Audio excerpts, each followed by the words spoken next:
오늘 말씀의 제목은 후회 속에 담긴 사랑입니다. 오늘 본문 가운데 하나님께서 후회하신다라는 표현이 나와요.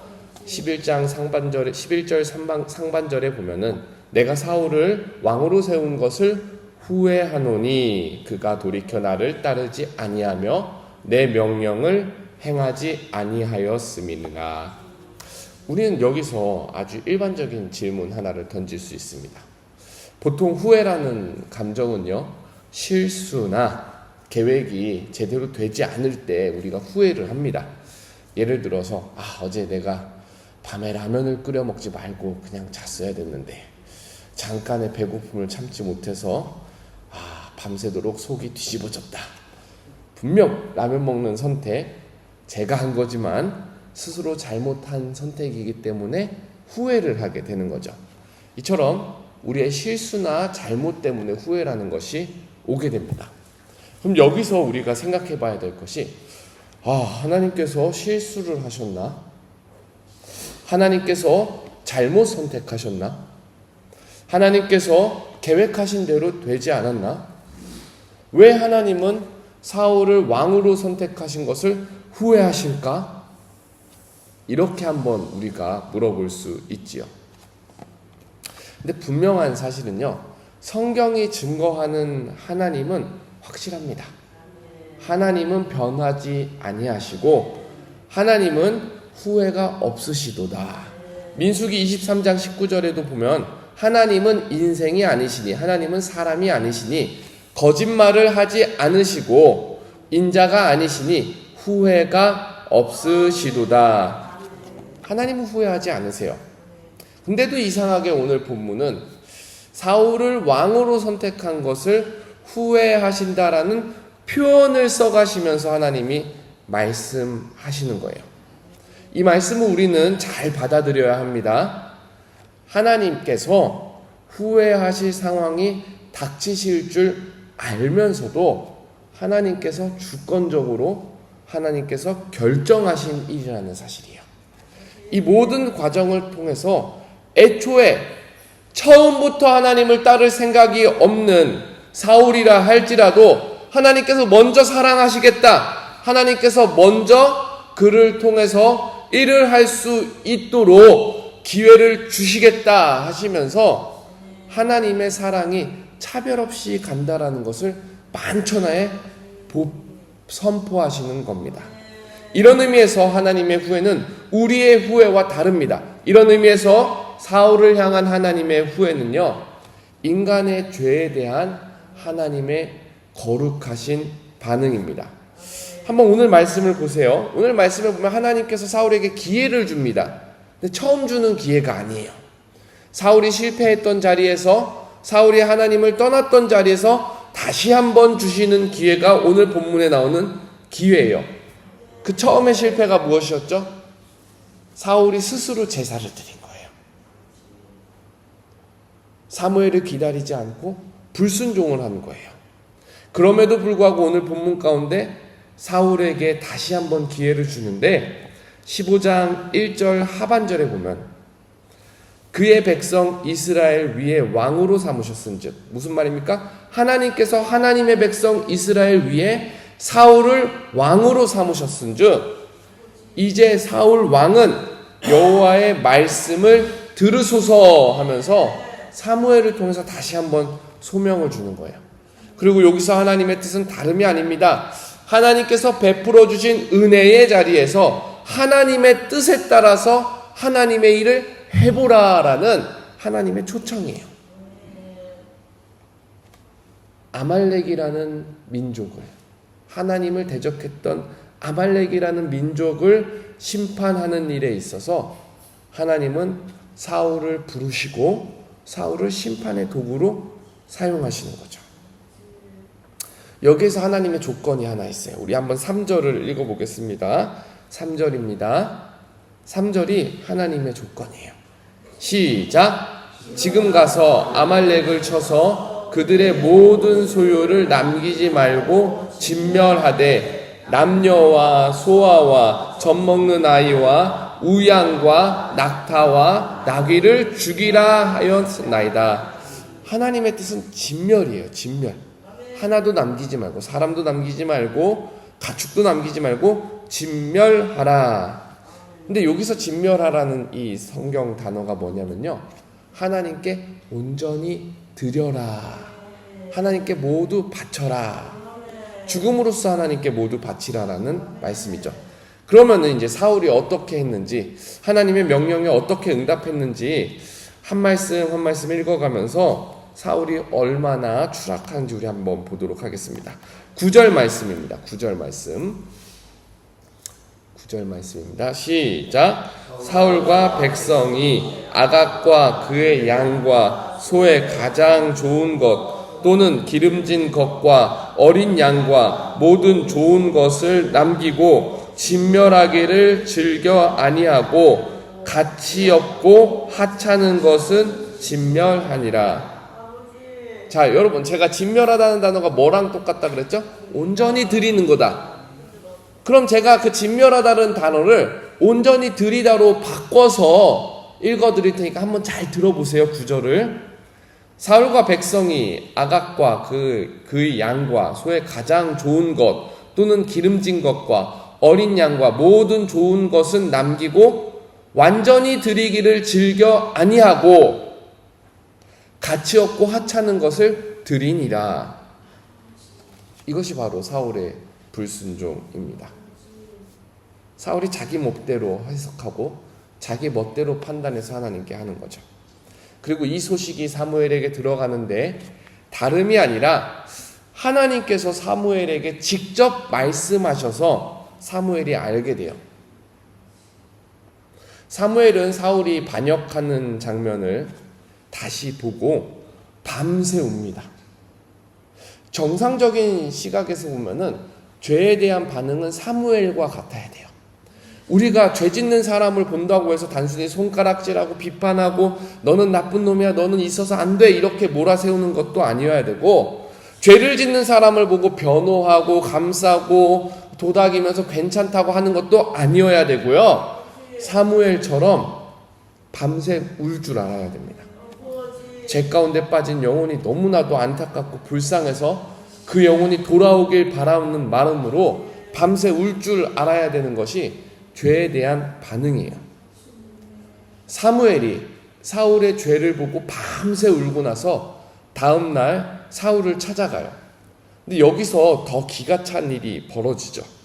여러분 한번 손가락으로 말씀을 짚어보면서 따라오십시오. 12절에 보면은 사울이, 12절 하반절입니다. 사울이 갈멜에 이르러 자기를 위하여 기념비를 세우고,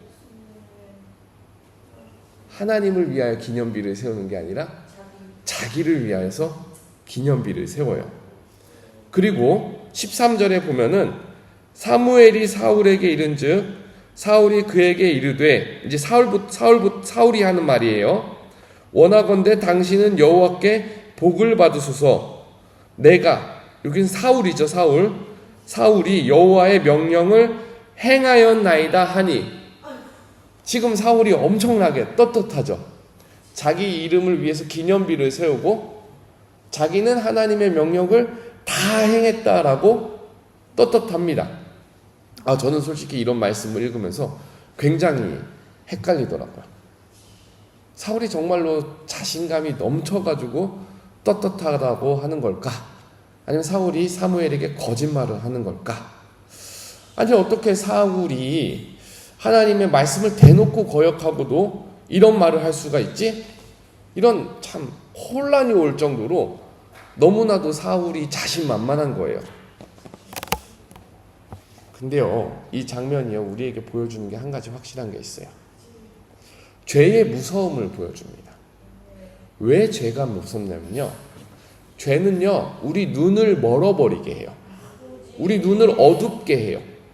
사울이 불순종을 거듭하다 보니까 영적으로 무지해지는 거예요. 총명함이 완전히 사라지고 마음이 돌처럼 굳어지면서 자기가 무슨 일을 했는지도, 자기가 무슨 말을 하는지도 스스로 깨닫지 못하는 겁니다. 우리를 죄 가운데 스스로 방치하면요, 하나님도 못 알아보고 마귀도 못 알아본다라는 사실인 거죠. 그러면서 사울이 되도 않는 변명을 이어갑니다. 사무엘이 한 번 더 사울을 다그치죠. 사울 왕이여, 지금 내 귀에 들리는 양과 소의 소리가 무엇입니까? 당신이 진멸했다면 양과 소의 소리가 안 들려야 되는데 왜 지금 이런 소리가 들립니까? 이렇게 말하니까 15절에 사울이 변명을 이어갑니다. 우리 15절 한번 같이 읽어보겠습니다. 시작. 사울이 이르되 그것은 우리가 아말렉 사람에게서 끌어온 것인데 백성이 당신의 하나님 여호와께 제사하려 하여 양들과 소들 중에서 가장 좋은 것을 남김이요 그 외의 것은 우리가 진멸하였나이다 하는지라. 여기서 나오는 사울의 변명이 아담과 똑같죠. 아담이 선악과를 따먹고 숨어있을 때 하나님이 야, 너 왜 아담 선악과 따먹었어? 그랬을 때 아담이 뭐라 그래요? 하나님이 나한테 주신 아내 하와가 나를 시켜서 따먹었습니다. 남 탓하는 거예요. 근데 사울이 똑같아요. 사울이 자기 잘못을 들키고 나니까 남 탓을 합니다. 백성이 가져왔다고 백성 탓을 하는 거예요. 또 사울이 하는 변명이 어떻습니까? 하와와 똑같아요. 하와가 선악과를 따먹지 말라는 하나님의 명령을 살짝 바꿔가지고 자기 마음대로 해석하잖아요. 정령 죽으리라를 죽을지도 모른다라고 말하잖아요. 사울이 똑같아요. 하나님은 분명 사울에게 진멸하라서 하나님께 드리라고 명령했는데 사울은 하나님의 명령을 교묘하게 바꿔서 진멸하지 않고 남겨서 하나님께 드리겠다라고 자기 멋대로 해석을 하는 것이죠. 이처럼 불순종하는 마음은요, 반복되는 죄를 낳고 우리 마음과 우리 입술 가운데 끊임없는 거짓과 끊임없는 변명을 만들어내는 거예요. 지난 수요일에 제가 한번 설명을 드렸듯이 불순종하는 죄는요, 가장 교묘하고 가장 악한 죄입니다. 다윗은 윤리적으로 범죄를 지었어요. 다윗은 밧세바를 범하고 다윗은 우리아를 죽였어요. 우리의 시선에서 보면 사울이 불순종한 것보다 다윗의 윤리적인 범죄가 인간적으로 더 악하다고 할 수도 있어요. 근데 다윗은 나단 선지자가 다윗 당신 잘못했습니다 한마디 했을 때 말씀에 순종하고 돌아올 수 있는 귀가 열려 있었어요. 마음이 열려 있었어요. 그래서 그렇게 악한 죄를 짓고도 완전히 회복될 수 있었어요. 그런데 사울은 마음이 불순종으로 가득하고 눈과 귀가 어두워져 버리니까 하나님께서 사울에게 경고하고 돌아올 수 있게 하고 회개하고 회복할 수 있는 기회를 계속해서 주시잖아요. 계속해서 말씀해 주시고 가르쳐 주시잖아요. 그런데 불순종의 마음이 그 모든 경로를 차단하고 닫아 버리게 되는 겁니다. 그 결과 하나님께서 사울을 떠나신다고 말씀하셔요. 사울이 아무리 뒤늦게 회개하려고 하고 아무리 뒤늦게 돌이키려고 하지만 사울의 마음이 회개하려고 하는 그 입술 가운데 있는 그 속 마음이 거룩하지 못하고 순전하지 못합니다. 30절 제가 한번 읽어드릴게요. 눈으로 봐보세요.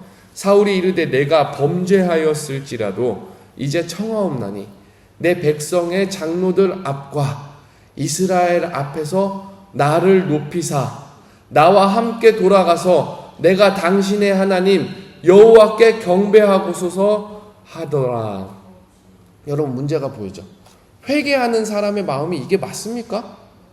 하나님 앞에서 회개하는 사람은요 낮아져야 되고요 하나님께로 돌아가야 되는데 사울은 회개한다고 하면서 끝까지 사람들 앞에서 체면 좀 지켜주세요. 우리 장로들과 우리 백성들 앞에서 나를 좀 높여주세요. 사울은 사람들 앞에서의 모습만 집착하고 있어요. 결국 사울은 버림받은 왕으로 끝까지 남게 되죠. 그럼 우리 여기서 한번 서두에 던졌던 질문 다시 생각해 봅시다. 하나님은 왜 후회할 줄 아시면서도 사울을 왕으로 선택했는가? 하나님은 왜 사울이 실패할 줄 아시면서도 사울을 왕으로 선택하셨는가? 하나님은 왜 예수 그리스도를 온 인류가 다 믿지 않을 걸 아시면서도 온 세상을 위하여서 예수 그리스도를 십자가에 못 박혀 돌아가게 하셨는가? 아니, 믿는 사람들만 위해서 돌아가게 하시지. 이런 생각들 할 수 있습니다. 우리 말씀 딱 한 구절만 읽어보고 더 설명해 보도록 하겠습니다. 35절입니다. 35절입니다. 우리 한 목소리로 읽겠습니다. 시작. 사무엘이 죽는 날까지 사울을 다시 가서 보지 아니하였으니 이는 그가 사울을 위하여 슬퍼함이었고 여호와께서는 사울을 이스라엘 왕으로 삼으신 것을 후회하셨더라. 사무엘이 사울과 완전히 결별하고 다시는 보지 않고, 근데 미움으로 다시 보지 않는 게 아니라 뭐라 그러죠? 슬퍼함으로 다시 보지 않았다 그러죠. 저는 이 말씀 속에서 사무엘의 마음이 하나님의 마음과 한 마음이라는 생각이 들어요. 사무엘은 사울의 죄는 미워하는데 사울이라는 사람이 죄에 허덕이면서 그 한 영혼이 구렁텅이에 빠져 있는 것을 보고 안타까워하고 슬퍼하는 거예요. 하나님도 마찬가지예요. 하나님께서 후회하신다라는 표현은 사울이 가진 죄에 대한 아픔의 표현인 거예요. 하나님의 표현이. 근데 여기에서 하나님의 사랑을 우리가 찬양할 수밖에 없습니다. 왜냐면요, 우리의 사랑은요, 선택적이에요. 내가 사랑하고 싶은 사람 사랑하고, 내가 꼴도 보기 싫은 사람은 끝까지 미워하는 게 사람의 사랑입니다. 근데요, 하나님의 마음은 달라요. 하나님의 마음은요, 죄인이라 할지라도 끝까지 하나님의 사랑과 은혜를 받으려 하지 않는 사람이라 할지라도요, 하나님은 보편적인 은총과 보편적인 사랑을 죄인, 의인 가리지 않고 모든 사람에게 다 전해 주십니다. 그래서 사울이라 할지라도 하나님의 사랑과 기회를 맛보게 된 거예요. 그래서 우리는 하나님의 사랑을 찬양할 수밖에 없어요.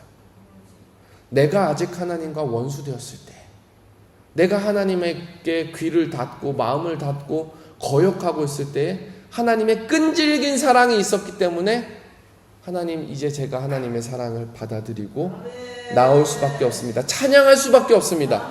이것이 우리 고백이에요. 또 무슨 고백이 있습니까? 하나님, 우리가 그 누구도 하나님 앞에서 핑계할 수 없습니다. 여러분, 아직도 구원받지 못하고 아직도 하나님의 사랑을 받들지 못하고 외면하고 있는 사람을 보십시오. 나중에 핑계할 수가 없습니다. 왜냐하면 하나님께서 수없이 많은 인생의 순간과 수없이 많은 손길들을 통하여서 끝까지 사랑하고 계시기 때문이에요. 그래서 우리가 구원받지 못한 사람들을 볼 때 하나님의 마음을 품고 같이 사랑하고 같이 기도할 수밖에 없습니다. 사랑하는 여러분, 오늘 말씀 가운데 하나님의 한량없는 사랑, 그 무한하신 사랑을 우리가 함께 묵상하며 구원받은 기쁨과 또 사랑을 깨달은 감사함을 찬양하는 새벽이 되기를 소망합니다. 우리 함께 기도하겠습니다.